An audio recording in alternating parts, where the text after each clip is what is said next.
Assalamualaikum warahmatullahi wabarakatuh. Halo teman-teman semua, apa kabarnya nih? Semoga dalam keadaan sehat ya. Sebelumnya perkenalkan, nama saya Maulida Yulinasari. Saya merupakan salah satu mahasiswi dari Institut Agama Islam Negeri Langsa yang saat ini sedang menjalankan kuliah pengabdian masyarakat dari rumah. Jadi di kesempatan podcast kali ini saya ingin membahas tentang apa sih kesehatan mental itu. Jadi di sini saya sudah bersama dengan salah satu narasumber dari Universitas Sumatera Utara. Beliau adalah seorang mahasiswa psikologi semester 8. Assalamualaikum warahmatullahi wabarakatuh. Perkenalkan, nama saya Muhammad Fatan. Saya adalah salah seorang mahasiswa psikologi dari Universitas Sumatera Utara semester 8. Oke, jadi menurut kamu nih sebagai pandangan dari mahasiswa psikologi, kesehatan mental itu apa sih? Kesehatan mental secara umum sih, kalau kita bicara tentang definisinya itu sendiri, kesehatan mental bisa diartikan sebagai kondisi di mana keadaan batin kita dalam keadaan yang baik, dalam keadaan yang damai, tentram, dan sejahtera. Selain itu juga kita dapat menyadari apa kemampuan diri kita. Selain itu juga kita bisa bekerja secara produktif, lalu juga tidak sedang berada dalam tekanan, baik itu tekanan sosial kah, tekanan pekerjaan yang membuat akhirnya mental kita terganggu. Selain itu juga bisa diartikan sebagai keadaan di mana kita mampu berkontribusi secara penuh di lingkungan kita maupun di komunitas, seperti itu. Jadi kondisi di mana ketika seseorang ngerasa hidupnya tentram, aman, dan menyadari potensi dalam dirinya gitu. Iya, benar, seperti itulah kira-kira. Oke, jadi untuk pertanyaan selanjutnya, kira-kira di usia berapa sih biasa terjadi yang namanya gangguan mental itu tadi? Baik, kalau kita bicara usia berapa, sebenarnya di semua kalangan usia kecuali bayi itu rentan untuk terkena gangguan mental. Karena setiap tahap perkembangan itu selalu mempunyai bisa dibilang tekanan-tekanan yang mereka rasakan. Seperti contoh ketika kita SD, mungkin tekanan itu bisa berasal dari orang tua. Ketika kita SMP, beban sekolah, beban studi semakin besar, sehingga mungkin akhirnya studi tersebut bisa menjadi tekanan dan lain sebagainya. Dalam artian setiap usia itu rentan untuk terkena gangguan mental. Tapi kalau secara umumnya bisa kita bilang usia paling kita bilang rentan lah itu ketika kita menginjak usia remaja sekitar 14 sampai tua lah, karena pada tahap itulah tekanan-tekanan yang kita rasakan, tekanan sosial, tuntutan sosial itu semakin kita rasakan. Jadi di usia remaja nih yang paling rentan terjadi gangguan mental tadi. Untuk jenis gangguan mental itu sendiri biasanya yang paling sering terjadi tuh apa kira-kira? Paling umum gangguan mental terjadi itu sebenarnya stres, depresi. Nah, itulah yang biasanya paling sering dijumpai, apalagi di kalangan usia remaja. Nah, hal tersebut bisa dikarenakan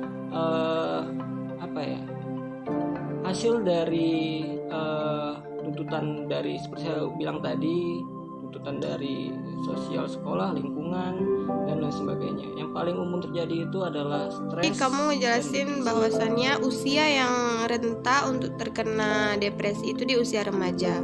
Kira-kira penyebab dari depresi itu sendiri apa?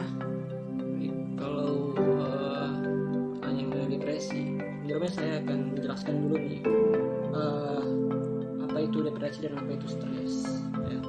Jadi depresi itu merupakan tingkat lanjut dari keadaan stres. Keadaan stres itu apa? Keadaan menyebabkan stres adalah keadaan yang menekan seseorang. Nah, ketika seseorang tidak mampu mengatasi stresnya, tidak mampu untuk mengatasi kondisi yang menekan dalam diri mereka sendiri, maka hal tersebut akan memicu gangguan mental yang disebut dengan depresi. Ya, jadi pertanyaannya adalah kira-kira penyebab dari stres dan depresi tadi ya pada usia remaja. Baik. Pada usia remaja ini seperti yang kita ketahui sendiri merupakan tahap di mana seorang anak mencari jati diri mereka dan tumbuh kembang. Nah, di sini khususnya yang saya bicarakan ini adalah remaja putri. Nah, mereka biasanya merasa tidak puas akan tubuh mereka sendiri, ketidakpuasan akan bentuk badan dan bentuk wajah dan lain sebagainya. Nah, ketidakpuasan body image inilah yang nantinya akan menyebabkan seseorang itu dapat terkena sindrom depresi akibat dia tidak puas sama diri dia sendiri, akhirnya dia tidak menghargai diri mereka. Bahkan banyak usia remaja tersebut yang tidak puas dengan diri mereka sendiri, tidak puas dengan bentuk tubuh mereka, akhirnya melakukan diet ekstrim. Nah, hal tersebut tentu akan mempengaruhi kesehatan mental mereka, bahkan kesehatan fisik mereka. Nah, kira-kira apa sih penyebabnya nih? Kenapa seseorang remaja putri atau bahkan juga beberapa kasus remaja putra juga tidak terkecuali dapat mengalami hal tersebut. Nah, ini juga bisa disebabkan oleh faktor media sosial yang sering digunakan oleh remaja tersebut. Seperti contoh, zaman sekarang anak-anak pada semuanya pasti bermain Instagram, bermain Facebook dan lain sebagainya, juga bahkan iklan-iklan di media yang memunculkan bentuk tubuh yang ideal. Nah, hal tersebutlah yang akan menjadi konsep bagi anak sebagai penontonnya, bagi penonton iklan tersebut.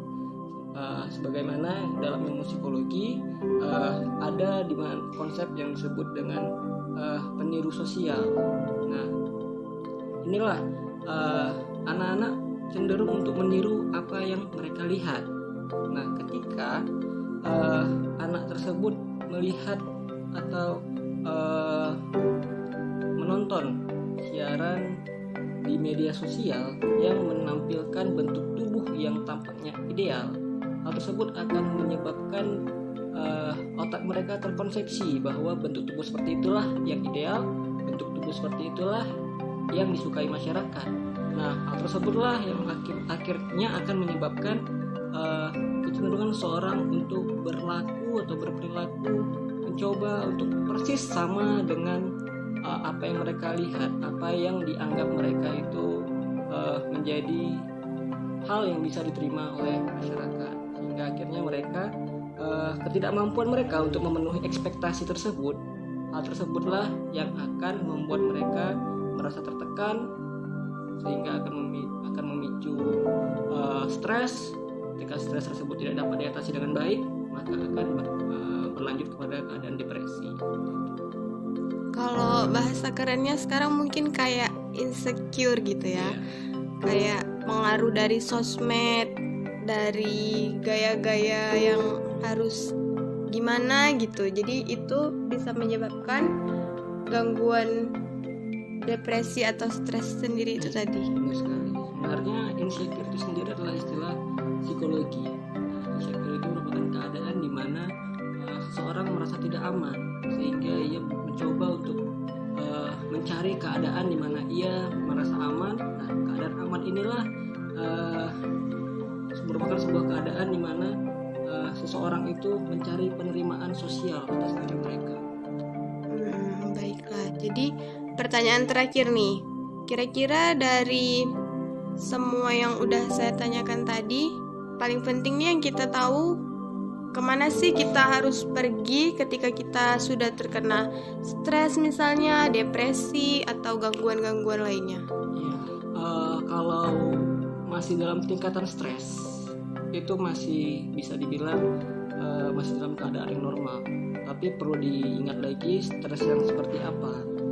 Nah, ketika stres tersebut sudah akut, nah stres inilah yang membutuhkan, atau orang tersebut yang merasa stres inilah yang membutuhkan profesional untuk menangani masalah mereka. Kembali lagi tergantung tingkatan di mana stres yang bisa dihadapi oleh individu tersebut, di mana ia bisa menerimanya atau tidak. Ketika ia tidak bisa menerima dan akhirnya akan mengganggu fungsi sosialnya, maka ia harus segera mencari penanganan yang lebih baik oleh profesional. Profesional seperti apa misalnya? Profesional yang bisa didatangi atau bisa coba ikuti oleh remaja atau orang yang terkena gangguan mental itu bisa mendatangi layanan psikolog atau psikiater. Untuk psikolog dan psikiater sendiri bedanya apa? Baik. Psikolog dan psikiater itu pandangan umumnya pada seringkali dianggap sama, sementara hal tersebut sebenarnya sungguh-sungguh sangat berbeda. Ya, bagus sekali pertanyaannya, apa itu perbedaan dari psikolog dan psikiater.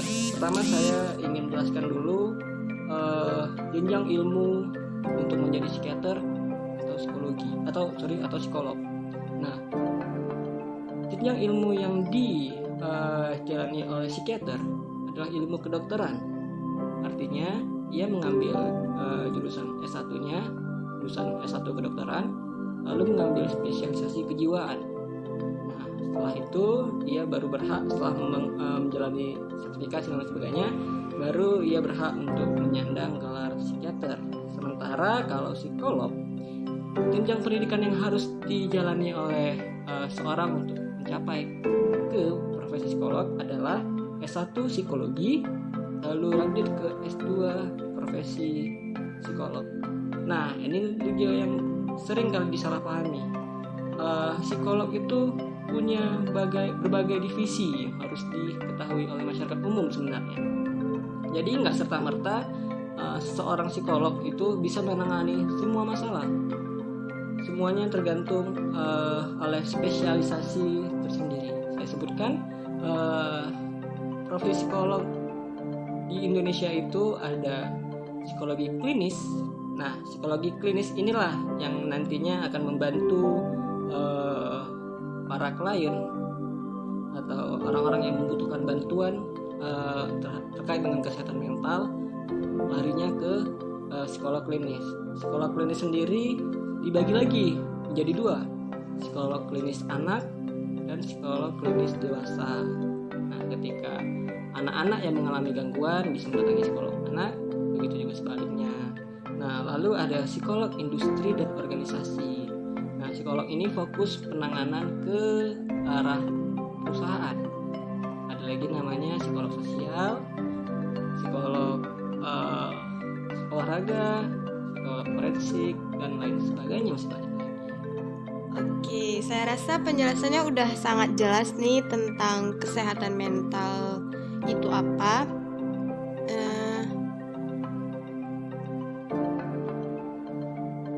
Jadi setelah kita udah tahu nih apa beda psikolog dan psikiater, untuk gangguan stres dan depresi tadi itu sendiri seharusnya kita kemana? Oke.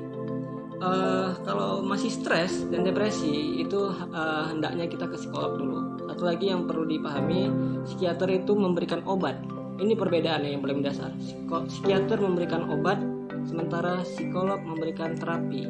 Nah, ketika dalam keadaan stres atau gangguan mental yang tidak memerlukan obat, maka bisa mendatangi psikiater seperti depresi dan simptom-simptom lainnya yang tidak memerlukan bantuan medis, maka diperlukan terapi. Nah, terapi inilah yang nantinya akan mengubah perilaku kita, mengubah keadaan di mana diri kita bisa memberdayakan diri kita menjadi lebih baik lagi. Seperti itu. Jadi kalau pertanyaan yang ditanyakan tadi, depresi pergi kemana, terus stres pergi kemana, pergilah ke psikolog. Sementara kalau sudah terkait dengan gangguan otak, nah hal tersebut membutuhkan bantuan medis seperti obat-obatan, larinya harus ke psikiater. Oke, jadi saya rasa udah jelas banget nih. Terima kasih untuk penjelasannya. Semoga apa yang udah kita sampaikan tadi bermanfaat nih bagi teman-teman semua, terutama bagi teman-teman yang lagi ngerasa mungkin fisiknya lagi capek, mentalnya lagi terganggu, stres ataupun depresi. Buat teman-teman semua, tetap sayangi diri kamu, hargai dirimu, dan dengarkan